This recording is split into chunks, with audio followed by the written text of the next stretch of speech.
Olá, queridos alunos, futuros delegados, futuras delegadas de polícia. Eu sou a Patrícia Chalfun, sou professora de Direito Administrativo aqui do SERS. Essa matéria maravilhosa, de extrema importância, não apenas para a sua aprovação, mas também para o cotidiano da sua vida profissional. E é isso que eu quero tentar trazer para você aqui. Eu quero fazer um paralelo com o cotidiano da vida profissional e o direito administrativo, para fazer com que você goste dessa matéria, que eu sei que essa é uma matéria mais encardida. Geralmente a gente que é policial, sou delegada de polícia também, assim como vocês, futuros delegados, a gente num primeiro momento não gosta tanto do direito administrativo. Então, aqui no nosso curso, no decorrer das nossas aulas, eu vou tentar trazer para você os conceitos de direito administrativo importantes para a sua prova de uma forma mais leve, de uma forma mais interessante. Tentar transmitir um pouquinho, então, desse amor que eu tenho pelo direito administrativo, que é fundamental para o nosso cotidiano, no nosso dia a dia na delegacia de polícia. A própria prisão em flagrante, ela apresenta alguns elementos importantes, alguns requisitos do direito administrativo, o boletim de ocorrência, como se fala aqui, né, em São Paulo. Eu sou delegada de polícia aqui no estado de São Paulo. Então, no decorrer do nosso curso, eu vou buscar trazer para você essas particularidades, obviamente, tentando fazer com que aumente o seu rendimento, melhore o teu rendimento nas provas, porque tudo que a gente faz com amor, né, gente, a gente faz melhor, tá bom?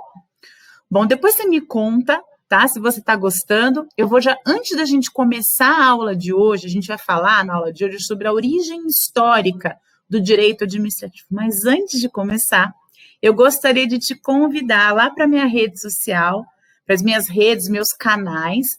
Tem material atualizado, jurisprudência, tem dicas de concurso. Então, vai lá, vou deixar aqui para você, ó.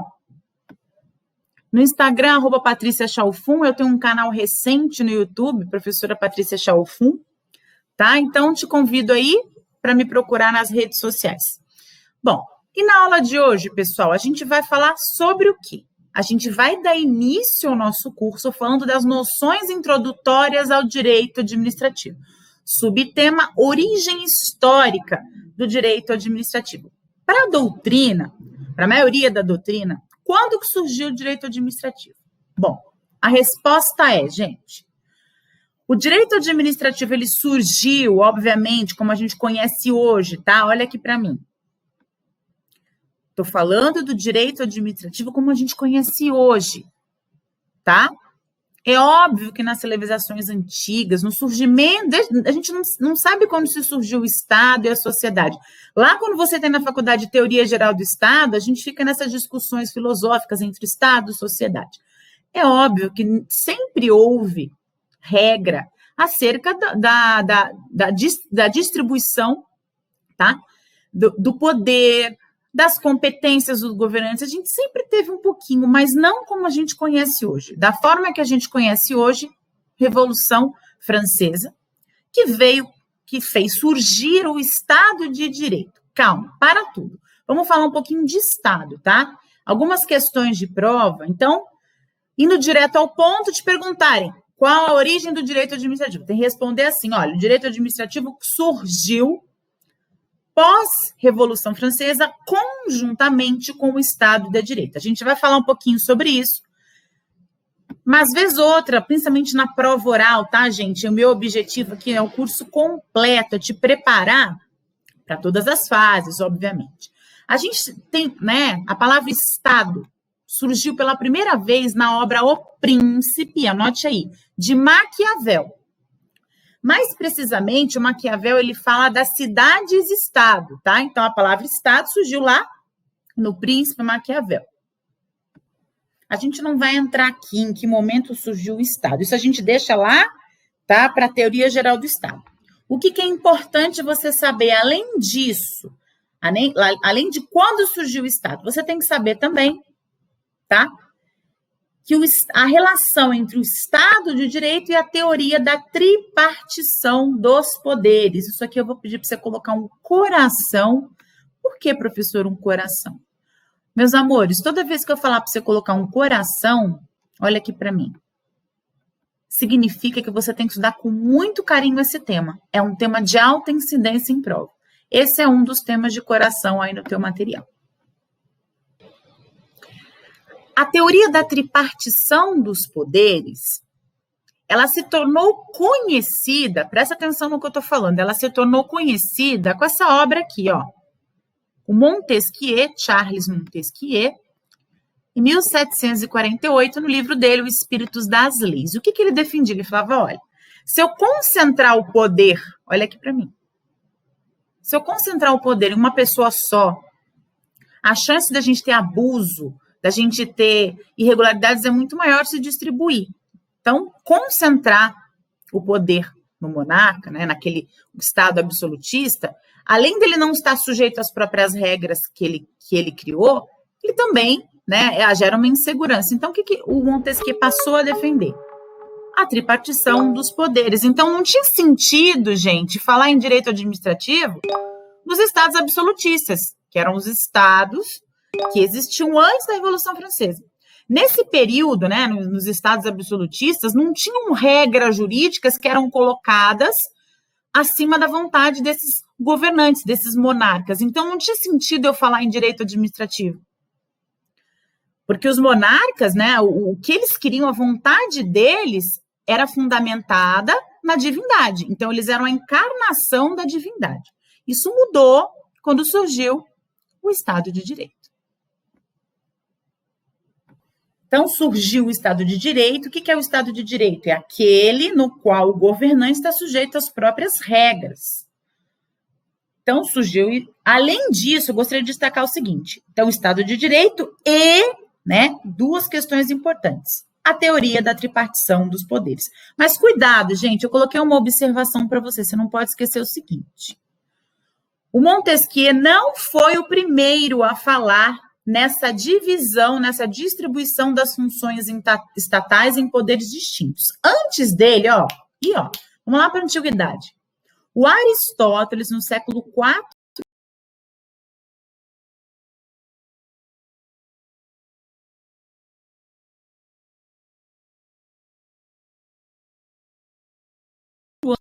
em 1689, tá, na sua obra Tratados sobre Governos Civis, também há menção a essa divisão. Então, esses autores, tem que ficar bem claro na tua mente, você tem que dissertar, se for preciso, sobre isso.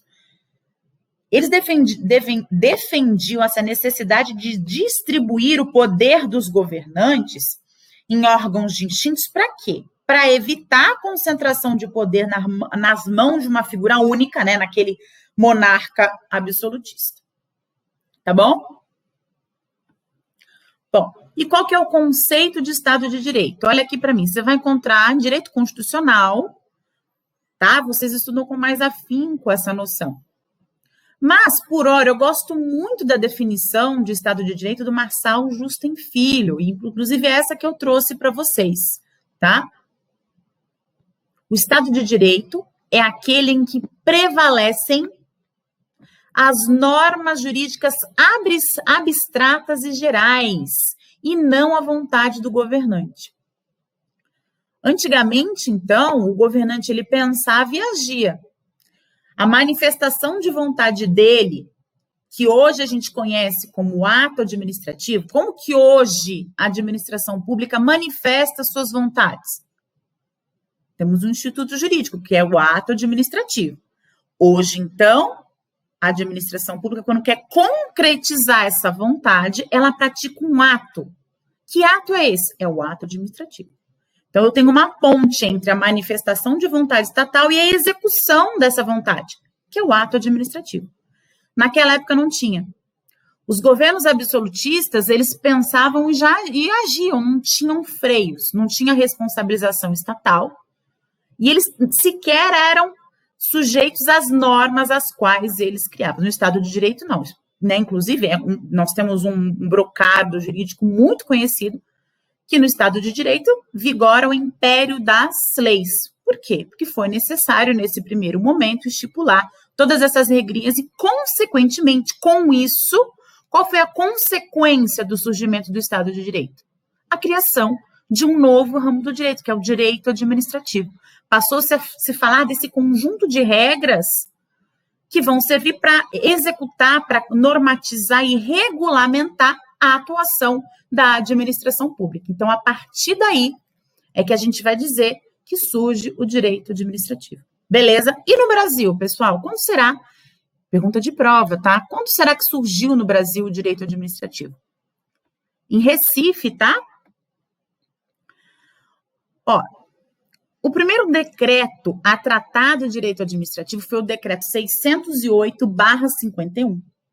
E a primeira obra doutrinária que vai versar sobre o direito administrativo foi do doutrinador Vicente Pereira do Rego. Ele é bem famoso, tá? Lá em Recife, né? Tem várias, né? Tem até homenagem para ele lá. Ela foi publicada em 1857. Nessas obras, pessoal, que eu comentei com vocês, por exemplo, o Espírito das Leis, tá? O próprio Vicente Pereira do Rego aqui no Brasil, a gente vai encontrar, né, uma disposições no seguinte sentido, vamos dizer assim, olha, a tendência da concentração do poder em uma única pessoa é de abuso, é de extrapolar os limites, tá? Por isso que vai acontecer, quando se extrapola os limites, eu ponho em risco o quê? A liberdade do homem, a liberdade das pessoas. Então, passou a ser necessário criar um sistema de controle desse poder. Como? A tripartição dos poderes foi a primeira, né? Foi a primeira teoria a limitar o poder. Por isso que a gente vai dizer que o direito administrativo ele surgiu conjuntamente com o Estado de Direito. Então, após a Revolução Francesa, né? A Revolução Francesa ela aconteceu em 1789. O que aconteceu lá na França? Houve um fortalecimento dos parlamentos. E aí, eles começaram a criar regras que limitassem a atuação da administração pública. Inclusive, pessoal, lá na França, nós temos um modelo diferente do brasileiro, né? Olha aqui para mim, lá vigora o sistema francês, aqui o inglês. Lá nós temos tribunais administrativos. Desde essa época, passaram a ser criados os tribunais administrativos, que só julgam causas de direito administrativo. A gente importou muita coisa do modelo francês. A maioria das coisas que hoje a gente verifica dentro do direito administrativo como um todo é importada do modelo francês. Mas menos essa peculiaridade dos tribunais franceses. Lá na França, não. Lá na França, desde o início, era assim.